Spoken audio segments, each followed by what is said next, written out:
Hello everyone, welcome to my channel. My name is Dani and I am going to be sharing my birth story today. I've been wanting to film this video since Skylar was born 2.5 months ago, but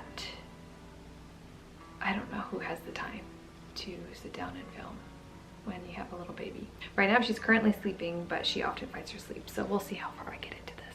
Let's just get right into it. My due date was December 25th, 2020, and I had my doctor's appointment on December 30th. Clearly overdue, and the topic of induction was brought up. They don't typically allow you to go 10 days overdue. My doctor knew I didn't want to do induction, so she gave me another option, and that was to either get induced on the Monday the 4th or to get an ultrasound that day to see if everything was looking good, and if it was, she would push the induction for 2 more days, hoping that my body would go into labor naturally. Because I'm not a huge fan of ultrasounds and wanting to limit them as much as possible, only to possibly have to get induced 2 days later anyways, I decided to just get induced on the 4th. I was also having so much pelvic pain, I was holding on to the walls to walk. So I was kind of just done and just ready to have this baby. Monday morning, the hospital called at about 8:45 and asked when I could come in for the induction. I quickly showered, packed my last minute stuff in my bag, and by 9:45 we arrived.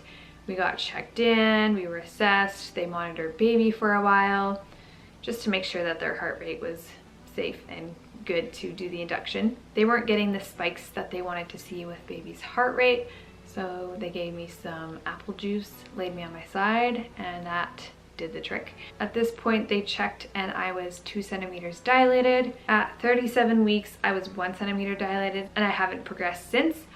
I did have a second membrane sweep on that 30th when I had that doctor's appointment, and I feel like that might have helped, but at that point I was 2 centimeters dilated. The doctor called my doctor to see what induction method would be best for me. They ended up using Cervidil. If you don't know what that is, it's like a small tampon that they insert with hormones. It's basically supposed to dilate the cervix, not necessarily force on contractions. Finally, by 11:15 I was induced. Again, they were still monitoring baby, and by 12:15 I was starting to get really crampy in my pelvis and in my back.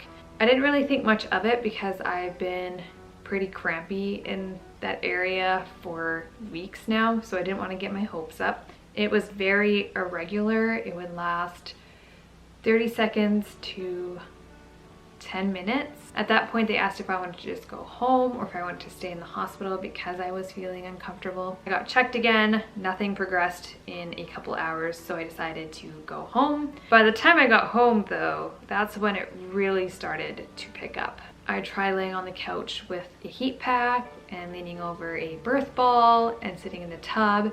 Nothing was helping, and I was not getting a break. I really didn't know if it was real labor and real contractions because I didn't have that break and then that intensity and then the break and then intensity. It was just intense across the board. So I wasn't sure what was really going on. I was at home for probably around 2.5 to 3 hours, and at that point Ken's just said, let's go back to the hospital. You are not doing good. I couldn't even walk. We started to make our way back to the hospital. We probably left our house by around 5 o'clock. Of course, by that time, it's rush hour, it's busy, and lo and behold, we hit a train, which felt like the longest train in the world. Laboring in the car is not fun to begin with, but then to sit around and wait for a train felt like eternity. But we finally got there around 5:30. I didn't have to get checked in again because I was there earlier that day. So they just brought me into the assessment room. They checked me. By then I was 4 to 5 centimeters dilated, which I don't know why it came as a surprise to me that I actually progressed, because it didn't feel like it was labor, but I was in so much pain. So I don't know why that surprised me, but it was a good thing because it's like, ooh, I'm actually progressing and things are happening. Things got so intense. They were monitoring me and my uterus was not relaxing. You could see on the screen, it was just like contraction, contraction, contraction. I was not getting more than 10 seconds of rest, if that. It was just constant. So they gave me some kind of spray, which I believe they said was for heart attacks or strokes. One of those. And they sprayed it under the tongue to help my uterus relax. For some reason, it was not working. They asked if I wanted an epidural. My plan, my goal was to have a natural labor. And I don't mean that in a way all labors are natural, but I didn't want to use any kind of medication, drugs, intervention, anything like that, as in being induced. But I knew that if I was induced, I wanted to keep my mind open because I know that it's a lot more intense than just going into labor naturally because it's not chemically induced. I declined the epidural, but I asked about other options for pain because I could not function. They ended up giving me fentanyl through the IV, and that was supposed to last for about 30 minutes. Honestly, I don't feel like it did anything, so I kind of just wish I said no. But within that time, I was checked from a 4 to a 5 centimeters. They checked again 20 minutes later, and I was at a 9. So I wouldn't have had time for an epidural regardless. I was in so much pain. I've read books and done research on the progression of labor, and for some reason it never occurred to me that I was in transition, even though I was so nauseous. I was shaking, I was having the chills, I was having all the typical symptoms of transition, and still it did not register to me that I was in transition. Anyways, they asked if I wanted them to break my water because it had not broken through the entire process. And they said if we were to do that, then we could start pushing. It probably took me 10 minutes to just say the word yes because I could not function or think properly. So after that, they broke the water and immediately we started pushing. At that point, I believe my husband said it was around 7:05, and I pushed for an hour and 10 minutes. So baby girl was born at 8:15 p.m. on January 4th. We did not find out the gender, so at this point I was holding her and I'm like, what is it? And we found out it was baby girl. I got to hold her and do skin to skin probably for about an hour while I was being stitched. This is the part that got a little bit nasty as well. I had 2nd degree tearing, but I also was having bleeding issues. I was getting blood clots. My stitches were more internal than external. I'm not sure if that has anything to do with it, but I just know that there were 5 people in the room. Later on, I realized that my doctor was asking for more and more sponges. I could just see blood everywhere. I felt every stitch. I was in so much pain. And typically when you're in pain, you kind of clench up, right? So while she's stitching me, I'm tending to close my legs and get tight.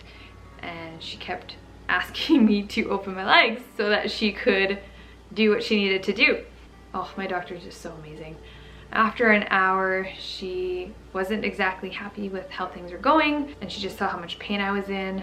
Then they said that I might possibly have to go to the OR to deal with this, and that kind of freaked me out because I had surgery a year and a bit ago, and just anything medical related, like surgery, blood, anything like that, kind of just freaks me out. Kind of panicking, but also the adrenaline that was just going on in my body kind of put me into shock, which probably was very helpful. The anesthesiologist came into the room and decided to just give me a drug to kind of put me out for a little bit so that they could finish stitching and getting everything right down there. 20 minutes later, I woke up and I was drowsy for, I want to say 30 minutes to an hour. Like, I felt very, very out of it. And I could just see Ken's doing skin to skin with Skylar for the first time. I just remember saying, I want a nice picture of that. If I were to hold my phone, I would have dropped it. I was just shaking and so out of it. But not long after, I remember eating this delicious blue popsicle,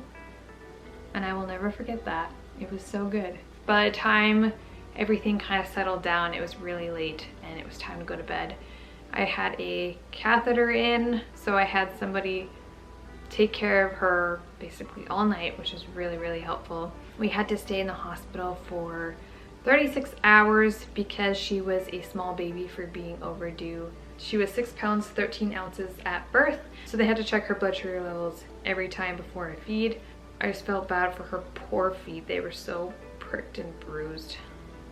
Ugh, I just felt bad every time they had to do that to her. But she was very healthy. There was no issues. We didn't have to go to the NICU. There was no jaundice issues. She had perfectly pink skin, a really round head for just being born. She looked really, really good and seemed to be thriving. And I think that's pretty much it. I kind of want to grab and show you her. But she's sleeping. She hardly sleeps without being held. So this is amazing. I gotta do it. Oh great, I just woke her up. There's no bugging you. So this is Skylar Ray Friesen. And again, she was born on January 4th, 2021, weighing 6 pounds, 13 ounces. She is our little miracle baby. If you guys have been watching our journey for the past while, you know I have some health issues and was dealing with infertility. The fact that this all happened naturally was such a God thing. I mean, it's always a God thing, but we are so blessed to have this precious baby girl in our lives. She's just so sweet. Anyways, I am going to end this video here. I really hope I didn't miss any details because sometimes I'm really bad at doing that. I hope you guys have a wonderful day and I will see you in my next video. Bye guys. Oh, did you wave?